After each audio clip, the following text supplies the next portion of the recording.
Hello dear students, welcome to my YouTube channel.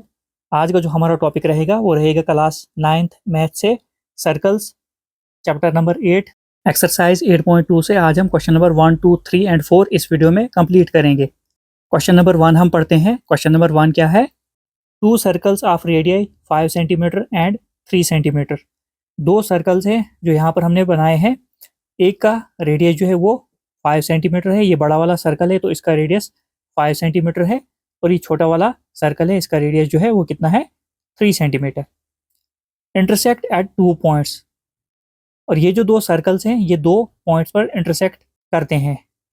एक यहाँ पर ये वाला पॉइंट और यहाँ पर, जहाँ पर ये इंटरसेक्ट करते हैं, एक दूसरे को कट करते हैं। At the distance between their centres is 4 centimetre. और ये जो बड़े सर्कल का और छोटे सर्कल का सेंटर है, इनके बीच का जो डिस्टेंस है वो 4 सेंटीमीटर है। Find the length of the common chord. इन दो सर्कल से बनने वाली जो कॉमन कॉर्ड है ये वाली, इसकी लेंथ हमने फाइंड करनी है। अब हम पूरी फिगर को कंप्लीट करते हैं। अभी जो दो सर्कल्स हैं ये दो पॉइंट्स पर जो है इंटरसेक्ट करते हैं, तो एक पॉइंट हम यहाँ पर बना लेते हैं और दूसरा पॉइंट हम यहाँ पर बना लेते हैं। अब ये जो दो सर्कल्स हैं, एक बड़ा वाला सर्कल दूसरा छोटा वाला सर्कल, इनके सेंटर के बीच का जो डिस्टेंस है वो कितना है? 4 सेंटीमीटर। अब सबसे पहले हम क्या करेंगे, ये जो दो सर्कल हैं इनके सेंटर्स को ज्वाइन करते हैं। ये हमने जो है सेंटर को ज्वाइन कर लिया। अब नाम भी हम लिख लेते हैं। ये जो पॉइंट है इसका नाम हम P लिखेंगे और इसका नाम Q। अब हम कॉमन कॉर्ड बनाते हैं। अब कॉमन कॉर्ड कहाँ पर बनेगी? ये जो पॉइंट्स हमने यहाँ पर बनाए हैं जहाँ पर ये दोनों सर्कल इंटरसेक्ट करते हैं, तो नाम हम पहले लिख लेते हैं। इसका नाम मैं R लिख लेता हूँ और इसका S, और ये जो RS ज्वाइन करेंगे हम, इससे जो है कॉर्ड बन जाएगी। अब ये जो RS है ये कॉमन कॉर्ड है। कॉमन कॉर्ड मतलब ये बड़े वाले सर्कल में भी आ रही है और ये जो छोटा वाला सर्कल है इसमें भी आ रही है। तो हमें जो है इसी कॉर्ड की मतलब RS की लेंथ जो है फाइंड करनी है। तो यहाँ पर भी हम नाम लिख लेते हैं। इस पॉइंट का नाम हम O लिखेंगे। ये जो पॉइंट है इसका नाम हम यहाँ पर O लिखेंगे। अब हम क्या करेंगे, ये जो बड़े सर्कल का रेडियस है और छोटे सर्कल का रेडियस है, इनको हम ज्वाइन करेंगे। ये जो छोटे सर्कल का रेडियस है ये हमने ज्वाइन सेंटर के साथ कर लिया, मतलब QR को हमने ज्वाइन किया। ये रेडियस कितना है? 3 सेंटीमीटर। तो यहाँ पर हम लिखेंगे 3 सेंटीमीटर। ये छोटे सर्कल का रेडियस है। अब बड़े सर्कल का जो रेडियस है इसको भी हम बना लेते हैं। तो इसको भी हमने बना लिया, जो है 5 सेंटीमीटर। ये हमारी फिगर जो है तैयार हो गई। अब हमने इसमें करना क्या है, ये जो कॉमन कॉर्ड है ये वाली, इसकी लेंथ हमने फाइंड करनी है। तो गिवन में सबसे पहले हम क्या लिखेंगे, ये जो P से लेकर Q तक डिस्टेंस है, ये जो दो सर्कल्स है इनके सेंटर्स का बीच का जो डिस्टेंस है वो कितना है? 4 सेंटीमीटर। तो PQ हम लिखेंगे यहाँ पर, PQ is equal to 4 centimetre. इसके बाद हम क्या लिखेंगे, ये जो बड़े सर्कल का रेडियस है RP, ये कितना है? 5 सेंटीमीटर। तो यहाँ पर हम लिखेंगे RP is equal to 5 centimetre.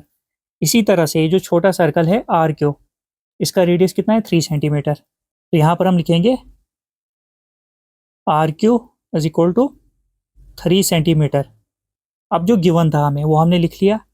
अब टू फाइंड क्या करना है हमने, ये जो RS है इसकी लेंथ हमने फाइंड करनी है। मतलब कॉमन कॉर्ड जो है दोनों सर्कल्स की है, बड़े सर्कल की भी और छोटे सर्कल की भी, इसकी लेंथ हमने फाइंड करनी है। तो हम लिखेंगे टू फाइंड RS। तो ये भी सामने हम लिखेंगे length of common cord, length of common cord. तो यहाँ पर मैंने लिखा हमने फाइंड क्या करना है, ये जो RS है इसकी लेंथ हमने फाइंड करनी है। अब सॉल्यूशन में हम क्या लिखेंगे, यहाँ पर यहाँ से शुरू करते हैं। ये जो RO है ये बराबर है SO के, मतलब ये जो RO है ये SO के बराबर। ये कैसे? अब हमने एक थ्योरम पढ़ी थी, सर्कल के सेंटर से जब भी हम कॉर्ड पर जो है परपेंडिकुलर ड्रा करते हैं, वो परपेंडिकुलर कॉर्ड को बाइसेक्ट करता है, मतलब कॉर्ड टू इक्वल पार्ट्स में डिवाइड हो जाएगी। तो इसकी वजह से क्या होगा, ये जो आर है ये एसओ के बराबर हो जाएगा। यहाँ पर हम 90 डिग्री का निशान बना लेते हैं और 90 डिग्री एंगल बन जाएगा। एक बार फिर से बताता हूँ, हमने एक थ्योरम पढ़ी थी, perpendicular from centre to chord bisect the chord. अगर हम सर्कल के सेंटर से कॉर्ड पर परपेंडिकुलर ड्रा करते हैं, वो जो परपेंडिकुलर होता है जो सेंटर से हम ड्रा करते हैं वो कॉर्ड को बाइसेक्ट करता है, मतलब टू इक्वल पार्ट्स में डिवाइड करता है। तो ये आर ओ एस ओ के बराबर हो गया, वही हमने यहाँ पर लिखा, R O is equal to S O. अब इसको रीजन हम लिख लेते हैं।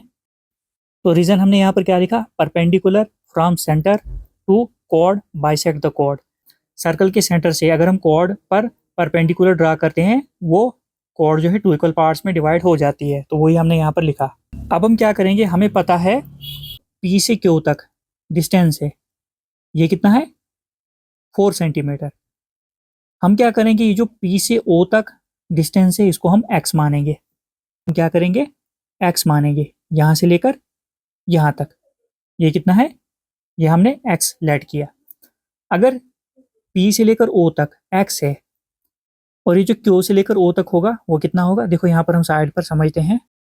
अब देखो ये यहाँ पर पी ओ जो है हमने लेट किया एक्स, क्यू ओ कितना हो जाएगा 4 माइनस एक्स, क्योंकि हमें पता है पूरी जो पी क्यू की लेंथ है वो 4 सेंटीमीटर है। अगर 4 सेंटीमीटर में से हम इतना माइनस करेंगे तो हमें क्या मिलेगा, क्यू ओ मिल जाएगा। तो यहाँ पर हम लिख लेते हैं, हमें पता है पी क्यू जो है वो कितना है 4 सेंटीमीटर। हमने पी से ओ तक जो डिस्टेंस लेट किया पी ओ, वो हमने एक्स लेट किया।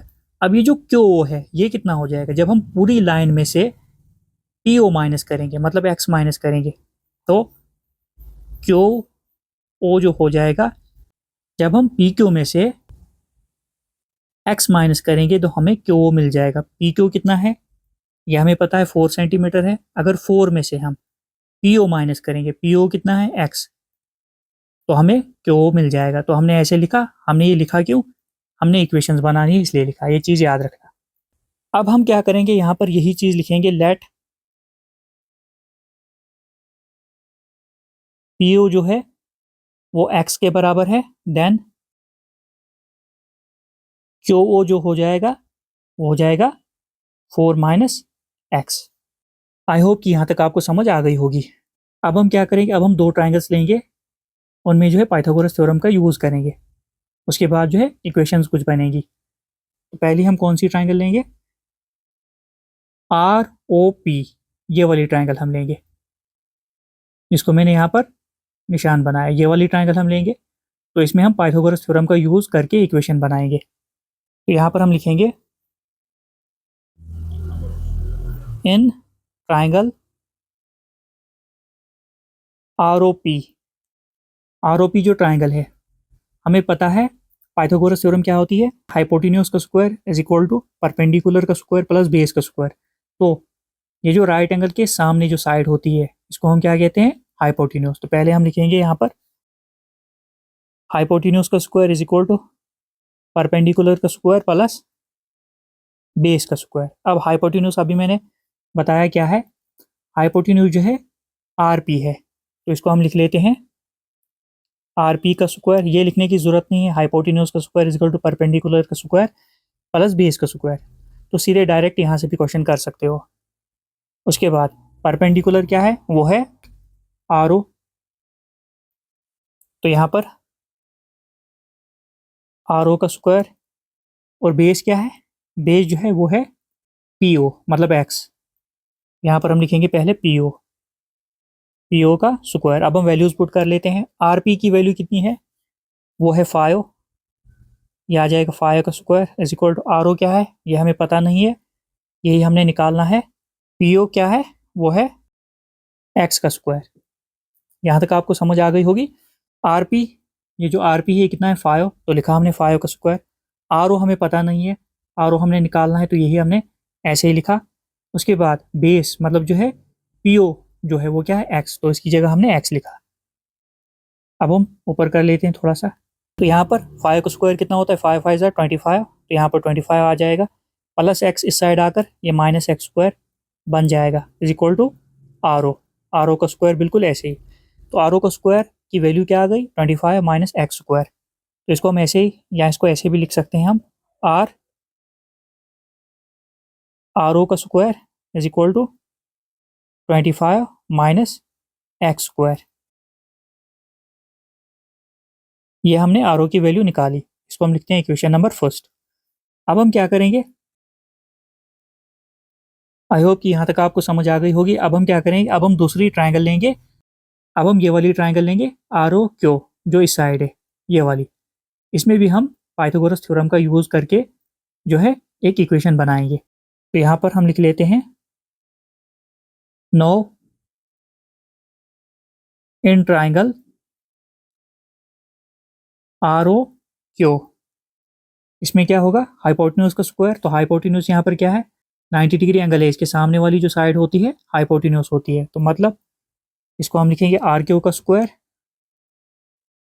आर क्यू का square is equal to perpendicular क्या है, आर ओ, आर ओ का स्क्वायर प्लस बेस क्या है, ओ क्यू का स्क्वायर। देखो, हाइपोटेन्यूज का स्क्वायर, आर क्यू का स्क्वायर, परपेंडिकुलर का स्क्वायर, आर ओ का स्क्वायर, बेस का स्क्वायर, ओ क्यू का स्क्वायर, ये हमने लिखा। अब हम वैल्यूज पुट कर लेते हैं।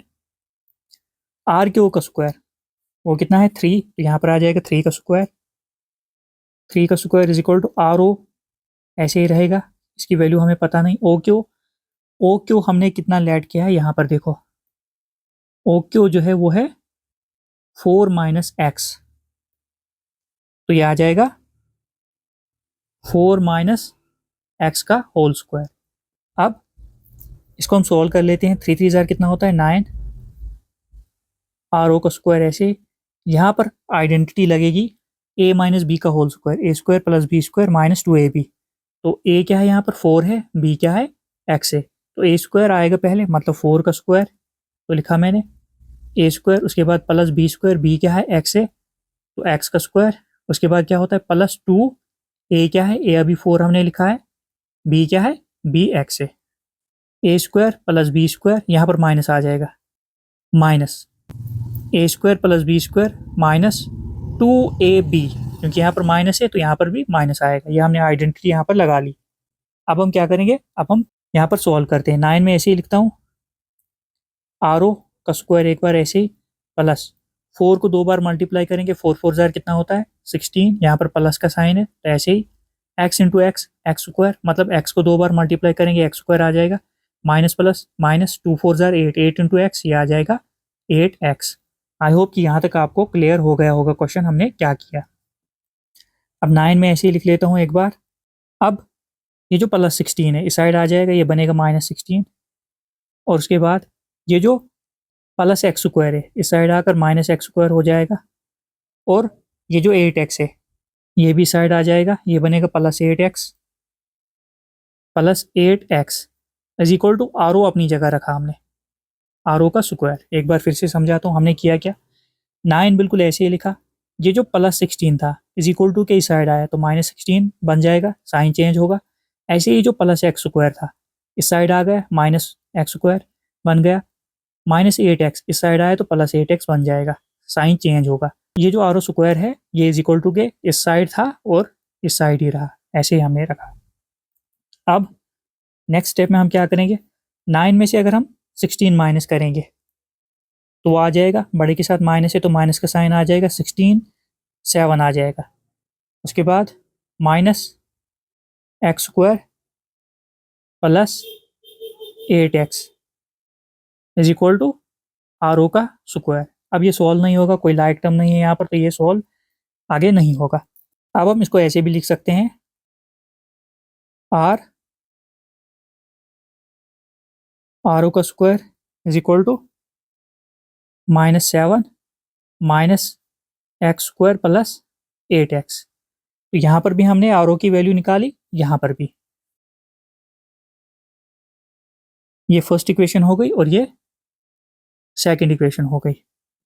अब यहाँ पर जो है आर ओ स्क्वायर की जो वैल्यू आ गई वो 25 माइनस एक्स स्क्वायर आ गई, और यहाँ पर भी जो है आर ओ स्क्वायर की जो वैल्यू आई -7 minus x square plus 8x। तो इसका मतलब अगर लेफ्ट हैंड साइड बराबर है तो राइट हैंड साइड भी बराबर होगी।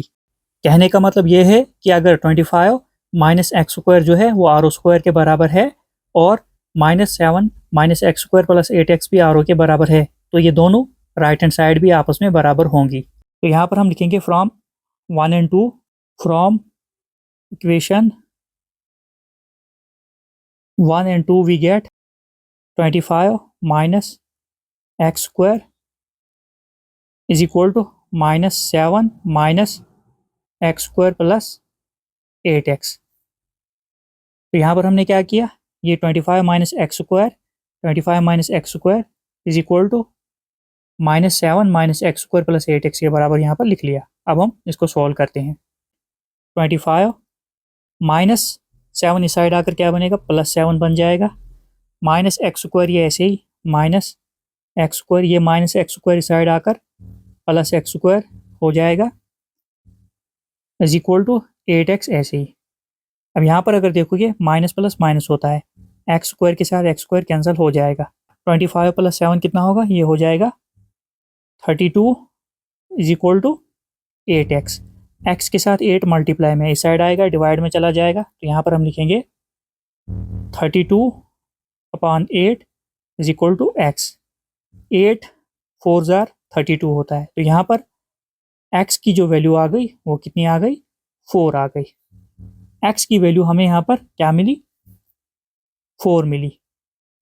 अब हम फिगर देखते हैं, ये जो x है मतलब P से O का डिस्टेंस, ये कितना मिला हमें, 4 सेंटीमीटर मिला। हमें चाहिए क्या, हमें निकालना क्या है, length of common code RS। अब हम क्या करेंगे, अभी जो x इज इक्वल टू 4 आ गया, इसको हम इक्वेशन नंबर फर्स्ट में पुट करते हैं। अब यहाँ पर x की जो वैल्यू 4 आ गई, इसको हम इक्वेशन नंबर 1 में पुट करेंगे, तो हमें आर ओ की वैल्यू मिल जाएगी।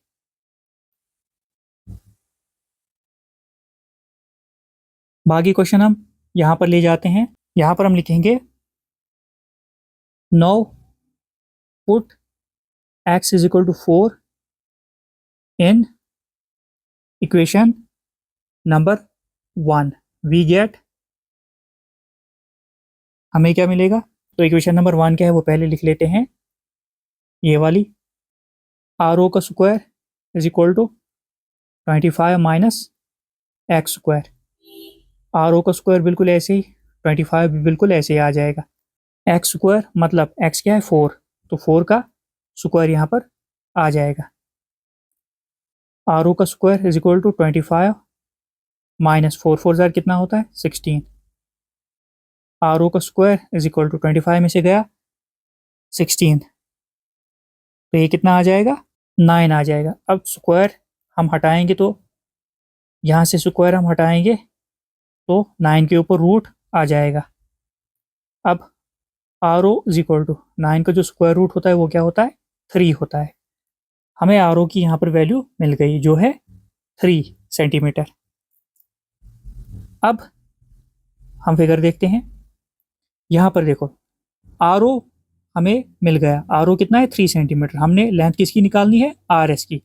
अगर आर से लेकर ओ तक 3 सेंटीमीटर है, तो एस से लेकर ओ तक कितना होगा, 3 + 3 6 सेंटीमीटर। तो यही हम करेंगे, क्योंकि हमें पता है ये जो यहाँ पर सेंटर से हमने परपेंडिकुलर बनाया था इस कॉर्ड आर एस पर, इसकी वजह से क्या हुआ था, ये जो आर एस कॉर्ड है ये 2 इक्वल पार्ट्स में डिवाइड हो गई थी। अब जितना आर ओ का डिस्टेंस होगा उतना ही ओ एस या एस ओ का भी डिस्टेंस होगा। अब हम ऐड करेंगे तो हमारी ये जो कॉमन कॉर्ड है आर एस, इसका डिस्टेंस निकल जाएगा, मतलब 3 + 3 जो है वो क्या हो जाएगा 6 सेंटीमीटर। तो अब हमने यही लिखना है, therefore R S is equal to, इसको भी मार्क कर लेता हूँ, सबको मार्क किया। Therefore R S is equal to, अब ये जो आर एस है, अब ये जो आर एस है ये किन दो लाइन से बन रही है, एक तो आ गया आर ओ, दूसरी एस ओ,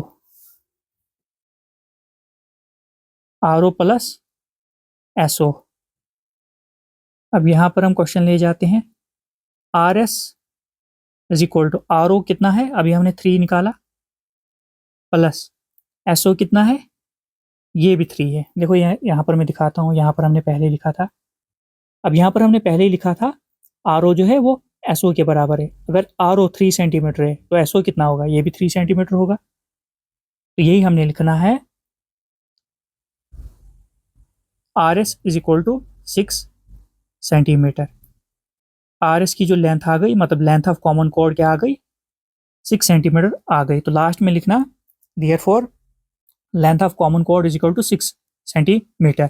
आई होप कि आपको क्वेश्चन की समझ आ गई होगी। जहां पर आपको समझ नहीं आई है आप कमेंट करके बता सकते हो, मैं आंसर वहां से करूंगा।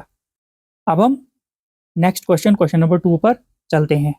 अब हम क्वेश्चन नंबर 2 पढ़ते हैं। क्वेश्चन नंबर 2 है if 2 equal chords of a circle. अब बोला है कि अगर 2 इक्वल कॉर्ड जो हैं एक सर्कल की, एक AB कॉर्ड आ गई और दूसरी CD कॉर्ड आ गई, ये दोनों इक्वल कॉर्ड्स हैं, intersect with in the circle. ये जो दो इक्वल कॉर्ड्स हैं ये सर्कल के अंदर इंटरसेक्ट करती हैं, मतलब यहाँ पर इंटरसेक्ट करती हैं। इस पॉइंट का हमने नाम P लिखा है। Prove that the segments of one chord are equal to corresponding segments of the other chord. हमने यहाँ पर प्रूव क्या करना है कि जो एक कॉर्ड का सेगमेंट है ये बराबर है दूसरी कॉर्ड के सेगमेंट के। ऐसे समझ नहीं आएगी, अब यहाँ पर समझाता हूँ। मतलब हमने दिखाना है ये जो AP है ये CP के बराबर है, हो गया ये बड़ा वाला सेगमेंट। ये जो AP है ये CP के बराबर है, ये हमने दिखाना है। उसके बाद ये जो BP है, ये जो BP है ये DP के बराबर है, ये हमने शो करना है। तो यहाँ पर मैं निशान बना लेता हूँ जहाँ पर ये दो कॉर्ड जो है इंटरसेक्ट करती हैं। इस पॉइंट का नाम हमने P लिखा। तो यहाँ पर हमने क्या किया है, सेंटर बनाया है। तो सबसे पहले गिवन में क्या लिखा है वो हम पढ़ लेते हैं। गिवन में हमने लिखा है let AB and CD be 2 equal chords. हमने लेट किया ये जो AB है और ये जो CD है ये दो इक्वल कॉर्ड्स हैं सर्कल की, and they intersect each other at point P। और ये जो दोनों कॉर्ड्स हैं ये एक दूसरे को इस P पॉइंट पर कट करती है, इंटरसेक्ट करती है। तो इसमें अब हम कंस्ट्रक्शन करेंगे। तो कंस्ट्रक्शन में हम क्या करेंगे, ये जो पॉइंट है सेंटर है इससे हम इस कॉर्ड पर परपेंडिकुलर ड्रा करेंगे। इसी तरह से इस कॉर्ड पर भी हम परपेंडिकुलर ड्रा करेंगे, मतलब AB और CD कॉर्ड पर हमने परपेंडिकुलर ड्रा किया। सेंटर में यहाँ पर दोबारा बना लेता हूँ, ये सेंटर है, सेंटर आ गया। ये सेंटर का नाम हम यहाँ पर O रखते हैं। तो हम यहाँ पर परपेंडिकुलर का निशान बना लेते हैं, मतलब 90 डिग्री, 90 डिग्री दोनों साइड से बनेगा। अब हमें पता है जब सेंटर से हम कॉर्ड के ऊपर परपेंडिकुलर ड्रा करते हैं तो वो परपेंडिकुलर जो है कॉर्ड को बाइसेक्ट करता है, मतलब 2 इक्वल पार्ट्स में डिवाइड करता है। ऐसे ही इस साइड भी होगा, ऐसे ही इस साइड भी होगा। अब हम इस पॉइंट का नाम हम लिखेंगे T और इसका S हम नाम लिखेंगे। अब T और S पॉइंट से जो है ये दो कॉर्ड जो हैं ये बाइसेक्ट हो जाएंगी, 2 इक्वल पार्ट्स में डिवाइड हो जाएंगी। अब देखो कंस्ट्रक्शन में लिख लेते हैं पहले हम। तो सबसे पहले कंस्ट्रक्शन में हम क्या लिखेंगे, draw OT perpendicular to AB और OS परपेंडिकुलर टू DC। उसके बाद एक चीज़ और हम करेंगे, OP को हम ज्वाइन करेंगे, इसको हम ज्वाइन करेंगे। तो ये भी लिखेंगे हम, एंड ज्वाइन OP। क्या किया हमने, ये जो OP है इसको ज्वाइन किया, इतना लिख लिया हमने। अब टू प्रूव में हमने क्या दिखाना है, AP is equal to CP and BP is equal to DP। Proof में हमने क्या दिखाना है, ये जो AP है यहाँ से यहाँ तक ये CP के बराबर है, और ये जो BP है यहाँ से यहाँ तक ये बराबर है DP के। यही हमने प्रूव करना है। अब प्रूफ में हम क्या करेंगे, हम दो ट्राइंगल्स यहाँ पर लेंगे। एक हम ट्राइंगल लेंगे OTP, ये वाली ट्राइंगल याद रखना जिसको मैंने मार्क किया है, और दूसरी ट्राइंगल हम लेंगे OSP, ये वाली ट्राइंगल। इनको हम कॉन्ग्रुएंट शो करेंगे। ये वाली ट्राइंगल जिसको मैंने मार्क किया है, ये वाली ट्राइंगल, इन दोनों ट्राइंगल्स को हमने कॉन्ग्रुएंट शो करना है। तो यहाँ पर हम लिखेंगे प्रूफ में in triangle OTP and triangle OSP। अभी जो ट्राइंगल OTP है और OSP इनको हम कॉन्ग्रुएंट शो करेंगे, उसके लिए इनके लिए 3 चीज़ें हमें चाहिए। तो सबसे पहले यहाँ पर हमें एक राइट एंगल मिल रहा है, उसके बाद हाइपोटेन्यूज, उसके बाद एक साइड यहाँ पर मिल रही है। तो मतलब RHS कॉन्ग्रुएंसी रूल से ये दो ट्राइंगल्स कॉन्ग्रुएंट हो जाएंगी। तो यहाँ पर हम लिख लेते हैं सबसे पहले ये जो एंगल OTP जो है ये बराबर है एंगल OSP के, ईच 90 डिग्री। राइट एंगल मिल गया। अब हाइपोटेन्यूज, ये जो OP है, OP is equal to OP, ये कॉमन साइड है मतलब हाइपोटेन्यूज, कॉमन साइड आ गई। दूसरी चीज़, दो चीज़ें हमें मिल गई। अब एक और, अब ये जो OT है ये बराबर हो जाएगी OS के। पहले लिख लेते हैं फिर रीज़न लिखेंगे। OT is equal to OS। इसके लिए रीज़न क्या होगा, देखो, equal chords of a circle are equidistant from the centre. मतलब ये जो दो इक्वल कॉर्ड्स हैं, कॉर्ड AB और CD, सेंटर से जो इनका डिस्टेंस होगा वो इक्वल होगा। ये दोनों कॉर्ड जो है सेंटर से इक्विडिस्टेंट है, तो वो हम यहाँ पर लिखेंगे। तो यहाँ पर हमने क्या लिखा, equal chords of a circle are equidistant from the centre. ये जो इक्वल कॉर्ड्स होती हैं सर्कल की, सर्कल के सेंटर से ये इक्विडिस्टेंट होती हैं। तो हमें 3 चीज़ें मिल गई, RHS। तो अब हम यहाँ पर क्या लिखेंगे नीचे, ये जो दो ट्राइंगल्स हैं, therefore triangle OTP is congruent to triangle OSP। कौन सा रूल लगा यहाँ पर, by RHS congruence rule. RHS congruence rule से ये जो ट्राइंगल्स है ये कॉन्ग्रुएंट हो गई। अब हमें ये पता है जब दो ट्राइंगल्स कॉन्ग्रुएंट हो जाती हैं तो उनकी कॉरस्पॉन्डिंग साइड्स और कॉरस्पॉन्डिंग एंगल जो हैं वो भी इक्वल हो जाते हैं बाय CPCT से। तो यहाँ पर हम क्या लिखेंगे, therefore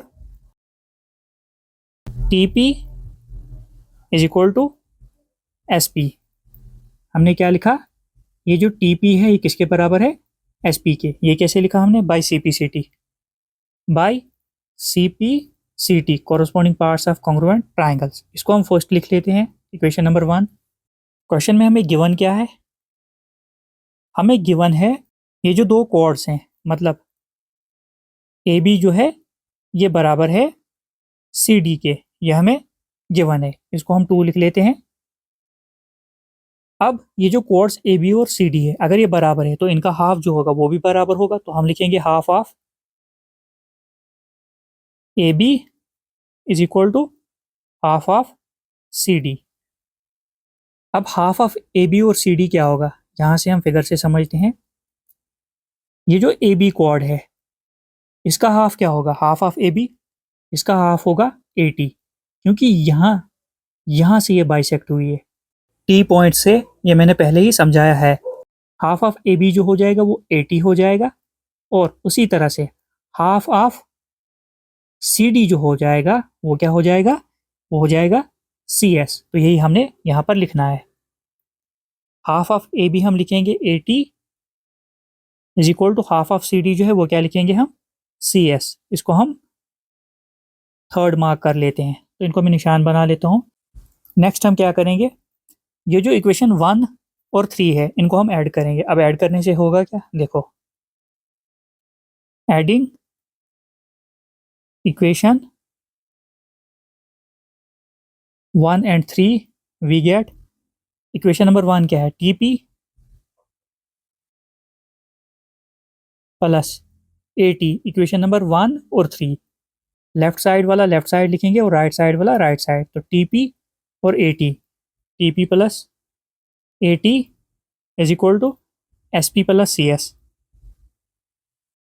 SP plus CS, TP plus 80 SP plus CS। अब ये चीज़ हमने समझनी है, पहले याद रखना TP plus 80, TP plus 80, TP यहाँ से यहाँ तक प्लस AT, ये पूरी लाइन जो है AP हो जाएगी। तो यहाँ पर लिख लेते हैं हम AP is equal to SP plus CS, SP plus CS याद रखना, SP प्लस CS ये क्या हो जाएगा, ये पूरी CP लाइन हो जाएगी, ये CP हो जाएगी। इसको हम 4 लिखेंगे। एक पार्ट तो हमने दिखा दिया, देखो हमने शो क्या करना था, AP is equal to CP, AP is equal to CP ये हमने दिखा दिया। इसको मैं रेड पेन से मार्क कर लेता हूँ। ये एक चीज़ हमने जो है यहाँ पर प्रूव कर ली। अब सेकंड क्या रहा है, BP is equal to DP, ये हमने दिखाना है। इसके लिए हम क्या करेंगे, इसके लिए हम सब्ट्रैक्ट करेंगे, सब्ट्रैक्टिंग इक्वेशन 4 फ्रॉम 2, इक्वेशन 4 को हम 2 में से सब्ट्रैक्ट करेंगे। तो इक्वेशन नंबर 2 क्या है यहाँ पर, AB माइनस 4 क्या है, AP is equal to CD minus CP। AB minus AP मतलब AB माइनस AP, लेफ्ट वाला लेफ्ट वाली साइड लिखना है और राइट वाला राइट वाली साइड लिखना है। तो यहाँ से समझ आ जाएगी, इक्वेशन नंबर 4 को हमने माइनस किस में से करना है, इक्वेशन नंबर 2 में से। अब देखो यहाँ पर AB में से अगर हम AP माइनस करेंगे, याद रखना क्या करेंगे हम, ये जो पूरी AB कोड है जब हम इसमें से माइनस करेंगे AP तो क्या बचेगा, BB बच जाएगा। तो हम लिख लेते हैं यहाँ पर BP इज इक्वल टू, अगर हम CD में से CP माइनस करेंगे, ये जो पूरी CD है, ये जो पूरी CD कोड है, इसमें से अगर हम CP माइनस करेंगे तो क्या बचेगा, DP बचेगा। तो यही लिख लेंगे हम, BP is equal to DP। Second जो था वो भी हमने प्रूव यहाँ पर कर लिया, हैंस प्रूव। ये जो दो पार्ट्स थे हमने प्रूव कर लिए। तो यहाँ पर वो क्या करना था, AP is equal to CP and BP is equal to DP। AP is equal to CP, उसके बाद BP is equal to DP, ये हमने शो कर लिया। आई होप कि आपको क्वेश्चन की समझ आ गई होगी। अब हम क्वेश्चन नंबर 3 पर चलते हैं। अब हम क्वेश्चन नंबर 3 पढ़ते हैं।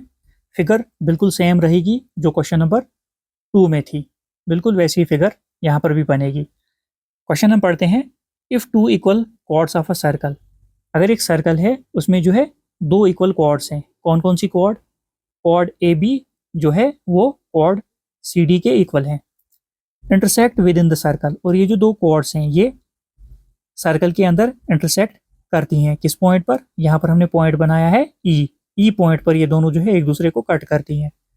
Prove that the line joining the point of intersection to the centre makes equal angles with the chord. अब हमने प्रूव क्या करना है, ये जो इंटरसेक्शन पॉइंट E है और ये जो सेंटर O है, इन दो पॉइंट्स को ज्वाइन करके जो लाइन बनती है वो कॉर्ड AB और कॉर्ड CD के साथ जो है इक्वल एंगल्स बनाती है। मतलब ये वाला एंगल जो है इसके बराबर है, ये हमने प्रूव करना है। तो क्वेश्चन में तो गिवन में हमने क्या लिखा है, AB एंड CD भी टू इक्वल कॉर्ड्स, AB और CD जो है ये दो इक्वल कॉर्ड्स हैं, intersect with in the circle eight point E, और ये जो दो कॉर्ड्स हैं AB और CD ये सर्कल के अंदर इंटरसेक्ट करती हैं किस पॉइंट पर, E पॉइंट पर। तो यहाँ पर हमने E पॉइंट बना लिया है। अब टू प्रूव क्या करना है, एंगल OEC जो है, एंगल OEC मतलब ये वाला एंगल जो है वो बराबर है एंगल OEB, OEB मतलब इस एंगल के, ये हमने यहाँ पर प्रूव करना है। तो सबसे पहले हम कंस्ट्रक्शन करेंगे। कंस्ट्रक्शन में हम क्या लिखेंगे, जो हमने क्वेश्चन नंबर 2 में लिखा था, कंस्ट्रक्शन में हम क्या करेंगे, यहाँ पर लिखेंगे draw OQ perpendicular to AB and OP perpendicular to CD। तो लिख लेते हैं हम यहाँ पर draw OQ perpendicular to A B, उसके बाद O P perpendicular to C D and join O E, और ये जो ओ ई है इसको भी ज्वाइन करना है, एंड ज्वाइन ओ ई।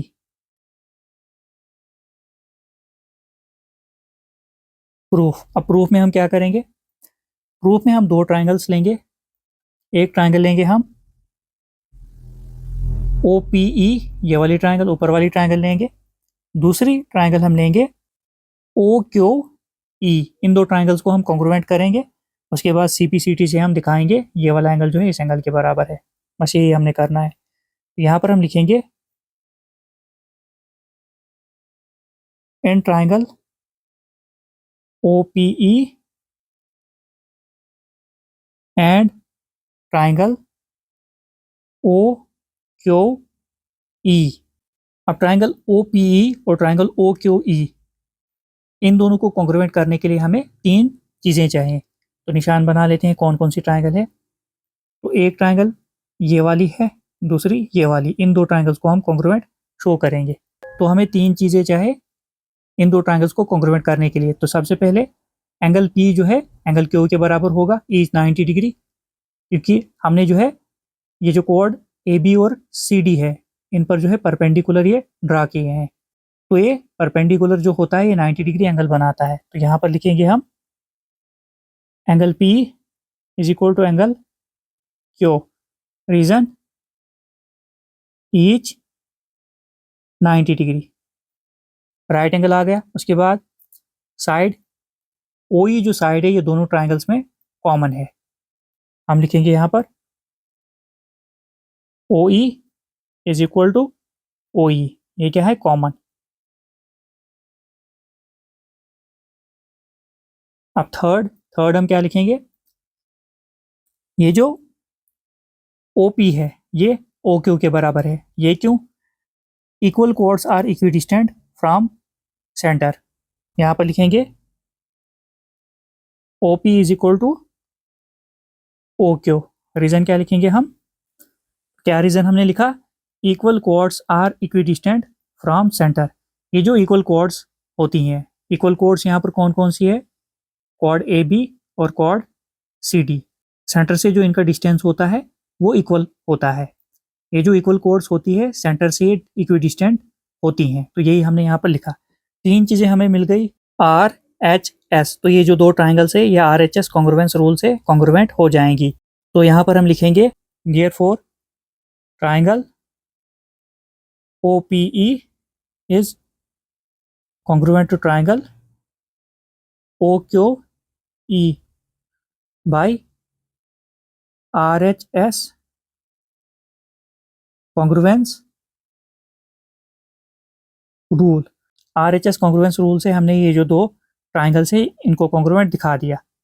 अब हम सी पी सी टी से लिख सकते हैं ये वाला एंगल इसके बराबर है। तो यहाँ पर हम लिखेंगे therefore angle O E C is equal to angle O E B, कैसे, by C P C T, corresponding parts of congruent triangle, hence proved. एक बार दिखा देता हूँ कौन कौन सा एंगल हमने सी पी सी टी से क्या लिखा, एंगल ओ ई सी, ओ ई सी ये वाला एंगल जो है ये बराबर है एंगल ओ ई बी के, ओ ई बी के। अब एक चीज़ देखना, अगर आप इतना भी लिखोगे एंगल ओ ई पी ये वाला एंगल या एंगल ओ ई क्यू, दोनों कंडीशंस में एंगल्स सेम आएंगे। तो यहाँ पर हमने लिखा है एंगल ओ ई सी और ओ ई बी, तो यही हमने यहाँ पर लिखा।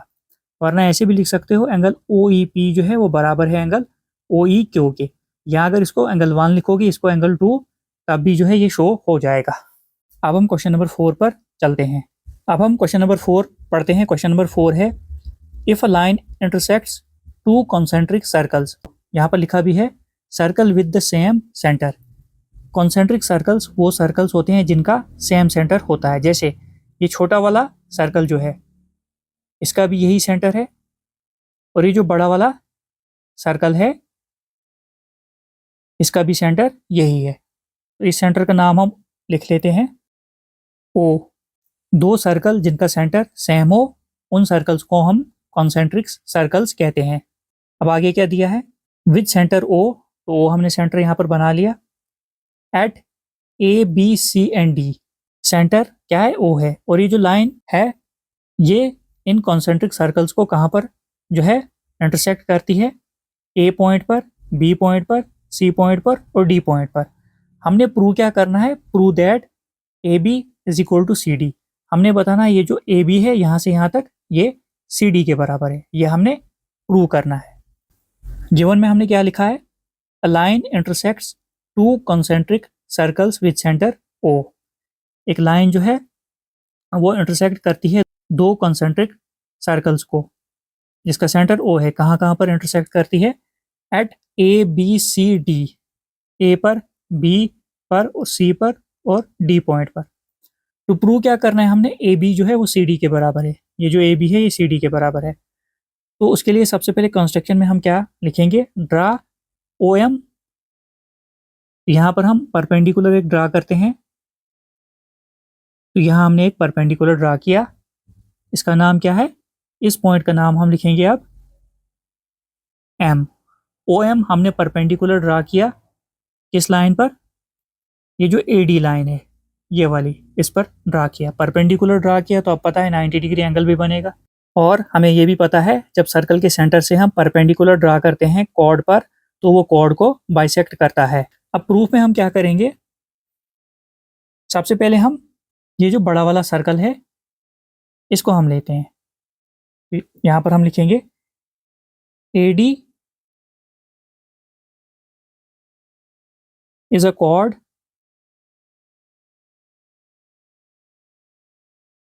Of outer circle,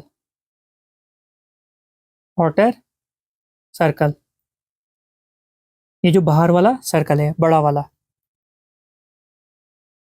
and O M जो है वो परपेंडिकुलर है किस पर, ए डी पर। ये हमने यहाँ पर लिखा, क्या लिखा हमने, A D is a chord of outer circle. सबसे पहले हमने क्या लिया, ये बाहर वाला सर्कल लिया बड़ा वाला, और ये जो ए डी है ये outer सर्कल की कॉर्ड है। यहाँ पर एंड है, ये मैंने एन लिखा है, इसको मैं पूरा लिख लेता हूँ। एंड ओ एम जो है वो परपेंडिकुलर है ए डी पर, और ये जो ओ एम है ये परपेंडिकुलर है इस कॉर्ड ए डी पर। अब हम क्या करेंगे, ये जो ए एम है ये किसके बराबर है, ये एम डी के बराबर है। क्यों, क्योंकि ये परपेंडिकुलर जो है इस ए डी कॉर्ड को बाइसेक्ट कर रहा है। यहाँ पर हम लिखेंगे A M is equal to, यहाँ पर लिखेंगे M D, reason perpendicular from centre bisect the chord. तो यहाँ पर हमने रीजन क्या लिखा, perpendicular from centre bisect the chord. Chord के ऊपर जब सर्कल के सेंटर से परपेंडिकुलर पड़ता है वो कॉर्ड को बाइसेक्ट करता है, मतलब टू इक्वल पार्ट्स में डिवाइड करता है। अब इसको हम फर्स्ट लिख लेते हैं। अब हम अंदर वाला इनर सर्कल जो है इसको हम लेते हैं। अब हम यहाँ पर क्या लिखेंगे, नो ये जो बी सी है ये कॉर्ड किसकी है, ये इनर सर्कल जो है इसकी कॉर्ड है। No B C is a chord of inner circle and O M जो है is perpendicular to B C, और ये जो ओ एम है ये इस कॉर्ड बी सी पर परपेंडिकुलर है। पहले हमने बाहर वाला सर्कल लिया था उसमें ओ एम जो था परपेंडिकुलर था ए डी कॉर्ड पर। अब हमने अंदर वाला सर्कल लिया है तो हम कॉर्ड बी सी लेंगे। इसमें क्या है, ओ एम जो है परपेंडिकुलर है कॉर्ड बी सी पर, यही हमने यहाँ पर लिखा। अब देयरफॉर ये जो बी एम हो जाएगा ये एम सी के बराबर हो जाएगा। B M is equal to M C, reason हम यही लिखेंगे जो हमने यहाँ पर लिखा है। तो यहाँ पर हमने रीज़न क्या लिखा, perpendicular from centre bisects the chord. Chord के ऊपर जब हम सेंटर से परपेंडिकुलर ड्रा करते हैं वो कॉर्ड को बाइसेक्ट करता है, मतलब 2 इक्वल पार्ट्स में डिवाइड करता है। तो इससे क्या हुआ, B M is equal to M C हो गया, B M is equal to M C हो गया। इसको हम आप इक्वेशन नंबर 2 लिख लेते हैं। तो ये आ गया इक्वेशन नंबर 2। अब हम क्या करेंगे, यहाँ पर हम लिखेंगे subtracting 2 from 1 we get, equation number 2 को हम 1 में से सब्ट्रैक्ट करेंगे तो हमें क्या मिलेगा। अब देखो इक्वेशन नंबर 1 क्या है, मार्क में कर देता हूँ, ये सीधे सीधे दिख जाएगी आपको, ये वाली और ये वाली। तो क्या लिखेंगे, A M minus B M, left वाली side A M minus B M, right वाली side M D minus M C is equal to M D minus M C. लिखा हमने इतना। अब देखो यहाँ पर, यहाँ से ए एम में से हम बी एम जब माइनस करेंगे, ए एम में से जब हम बी एम माइनस करेंगे तो बचेगा क्या, ए बी बचेगा। तो यही हम लिख लेंगे, A B is equal to M D में से जब हम एम सी माइनस करेंगे, इस एम डी में से हम जब एम सी माइनस करेंगे तो क्या बचेगा, सी डी। यहाँ पर हम क्या लिखेंगे, सी डी। बस यही हमने प्रूव करना था, हैंस प्रूव्ड। क्या हमने प्रूव करना था, ए बी जो है वो सी डी के बराबर है। तो यहाँ पर हमने दिखा दिया ए बी जो है सी डी के बराबर है। आई होप कि आपको क्वेश्चन नंबर 4 की भी समझ आ गई होगी। एक एक स्टेप पर आपने ध्यान देना है, आपको एक ही बारी में क्वेश्चन की समझ आ जाएगी हमने क्वेश्चन कैसे किया।